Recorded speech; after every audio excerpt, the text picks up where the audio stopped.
સુરતની વિકટ સ્થિતિને જોતા મહત્વનો નિર્ણય કરવામાં આવ્યો છે। પૂર્વ કમિશનર શાલિની અગ્રવાલને સોંપાઈ છે ખાસ જવાબદારી। સત્વરે રાહત બચાવ કાર્યમાં જોડાવા સૂચના અપાઈ છે।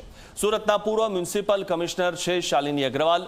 સુરતની સ્થિતિથી સારી રીતે તેઓ જાણકાર છે શાલિની અગ્રવાલ, અને હાલમાં જે રીતે સુરતની સ્થિતિ બદથી બદતર થઈ છે ત્યારે ખાસ શાલિની અગ્રવાલને આ આખી જવાબદારી સોંપવામાં આવી છે। સુરતની વિકટ સ્થિતિને જોતા આ મહત્વનો નિર્ણય કરવામાં આવ્યો છે। પૂર્વ કમિશનર રહી ચૂક્યા છે શાલિની અગ્રવાલ, અને તેમને સુરતની ખાસ જવાબદારી સોંપવામાં આવી છે। આ વિશે વધુ માહિતી મેળવી અમારા સંવાદદાતા ચેતન પાસેથી। ચેતન, જે રીતે શાલિની અગ્રવાલ છે તેમને સુરતની જવાબદારી સોંપવામાં આવી છે, કારણ કે સુરતની સુરત બદસુરત થઈ ગઈ છે, તે પ્રકારની સ્થિતિ સર્જાઈ છે। जी बिल्कुल खास કરીને बात करें तो हवामान विभाग द्वारा सूरत दक्षिण गुजरात रेड एलर्ट આપવામાં આવ્યું હતું।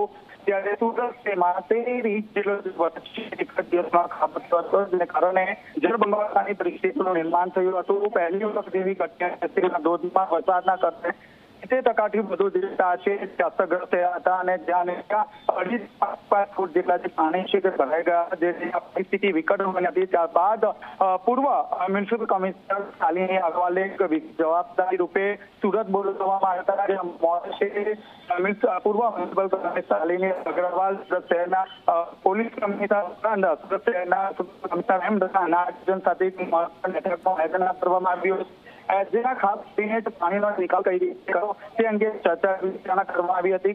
સુરતના પાંડેસરા વિસ્તારમાં આવેલી બિહાર ખાડી અને મીઠી ખાડી જે છે તે વહેંચના સપાટીથી જેને કારણે કરીને સ્થાનિક વિસ્તારો છે તેમાં પાણી ભરાવાની પરિસ્થિતિનું નિર્માણ થયું હતું। આભાર માહિતી આપવા બદલ ચેતન। તો જે રીતે શાલિની અગ્રવાલને જવાબદારી સોંપવામાં આવી છે, કારણ કે સુરતમાં હાલ પરિસ્થિતિ ખૂબ જ વિકટ થઈ પડી છે। વહેલી તકે સુરતમાં ચોખ્ખાઈ થાય, પાણી ઉતરે તે પ્રકારની સ્થિતિ સર્જાય તો ખૂબ સારું, કારણ કે જો આ જ પ્રકારની સ્થિતિ હજુ વધારે દિવસ રહી અને હજુ પણ વધુ વરસાદ પડ્યો તો સુરતની હાલત વધુ ખરાબ થઈ શકે છે।